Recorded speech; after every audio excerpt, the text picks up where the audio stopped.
I'm here with actress Camren Bicondova, who plays Selena on Fox's Gotham. Thank you for taking time to sit down with me. Yeah, thank you. So, I know you began performing actually as a dancer, and at a young age. You were 6, right, if I'm not mistaken? Yeah, 5 or 6, yep. And you went on to perform at 11? I did.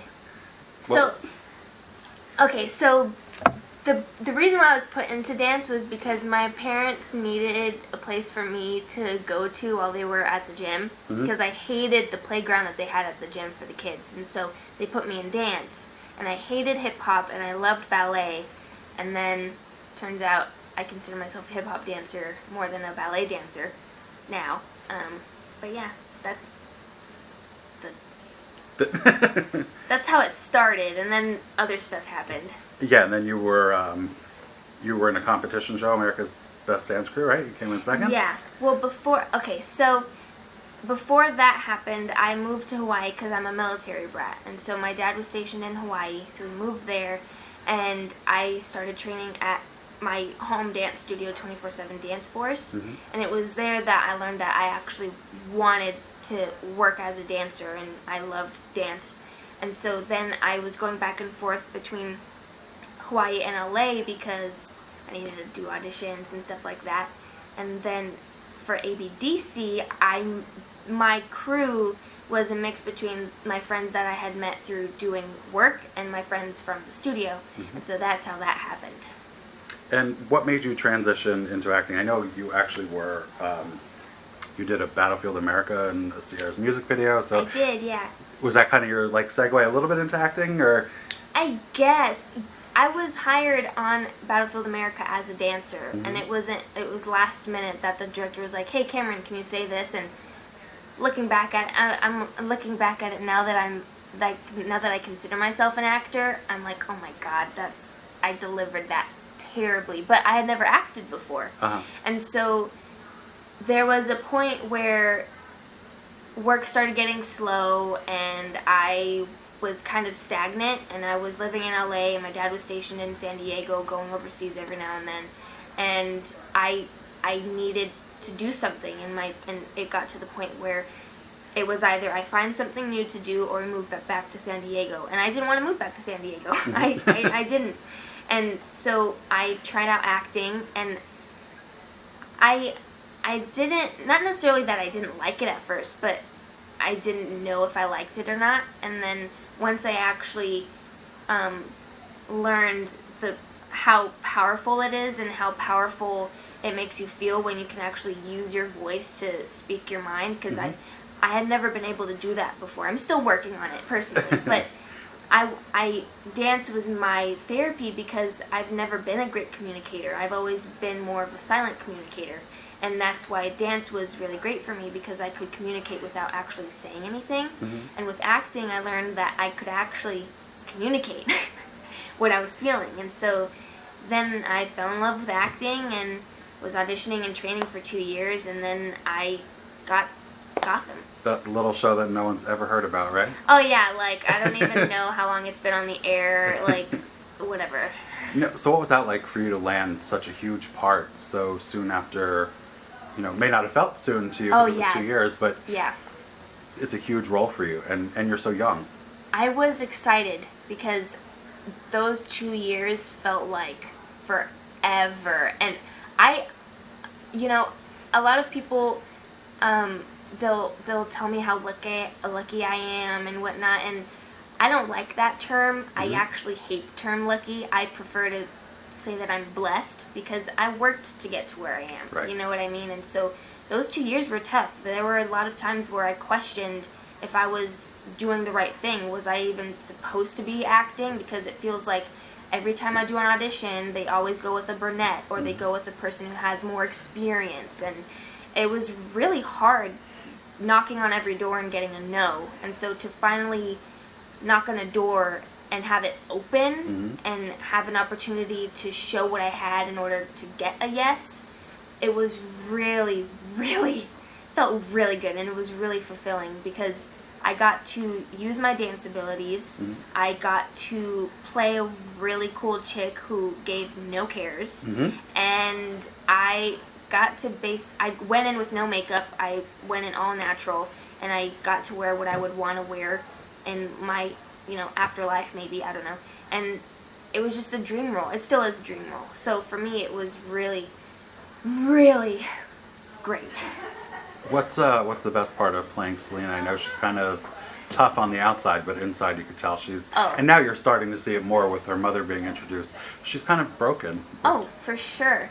She's very soft on the inside. She has a little tiny little stuffed teddy bear in her heart that she likes to keep hidden away, and because she does have a big heart, it's kind of guarded with heavy metal at the moment, and she's had to add those layers to her and not wear her heart on her sleeve, because every time she has worn her heart on her sleeve, she's been stabbed in it. Right.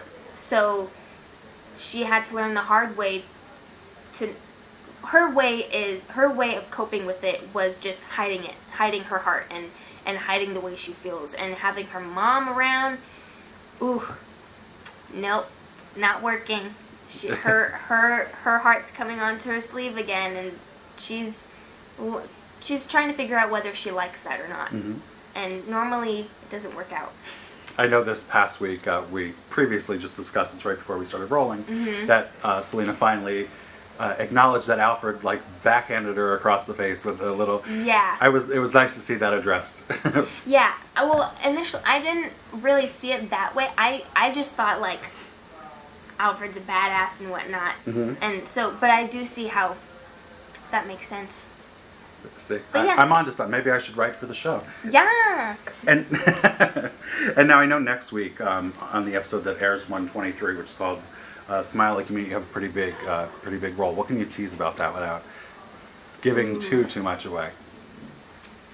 Selena finds the truth about a certain someone, and it hurts her.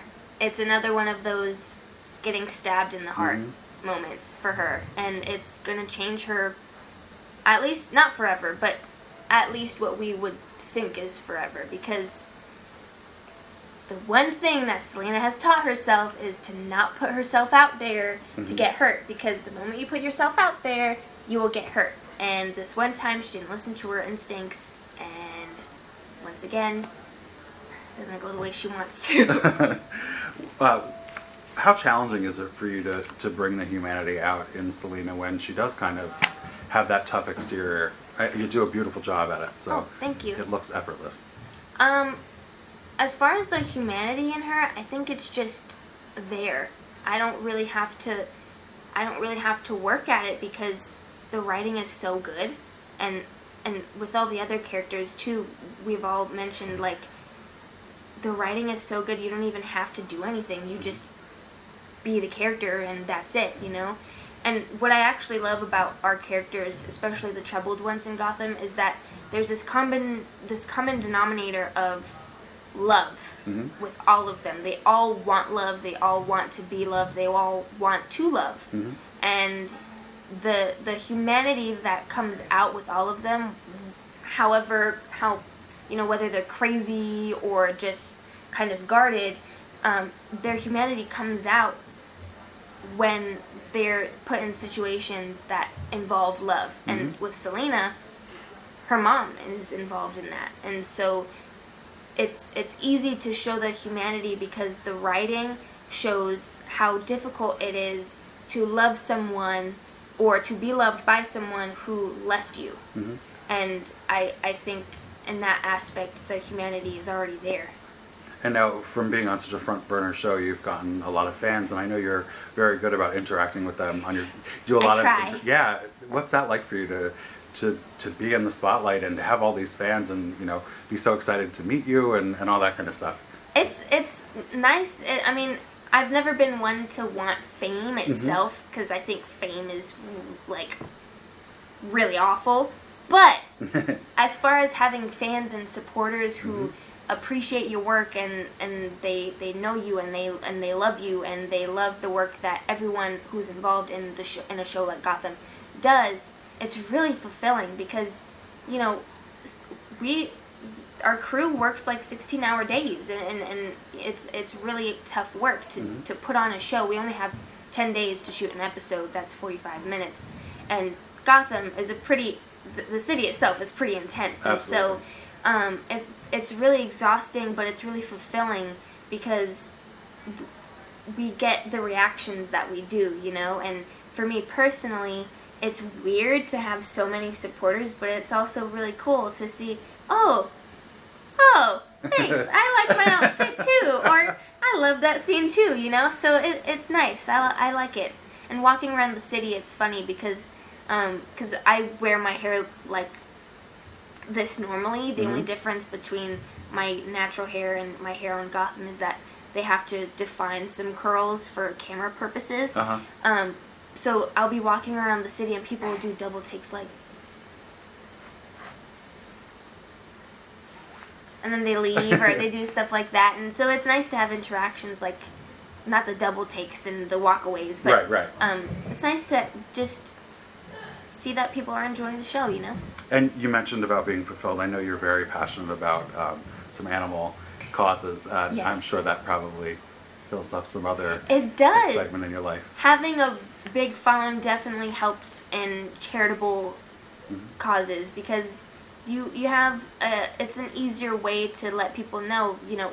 I recently did a campaign for North Shore Animal League, and so it was great that I could post a picture on social media and of my shirt that my team designed and I designed, and then just say what it was, and then to have people be like, oh, I want to buy that. It's like, thank you, you know. And so it having a support base like that definitely makes making good changes in the world easier. It's very cool.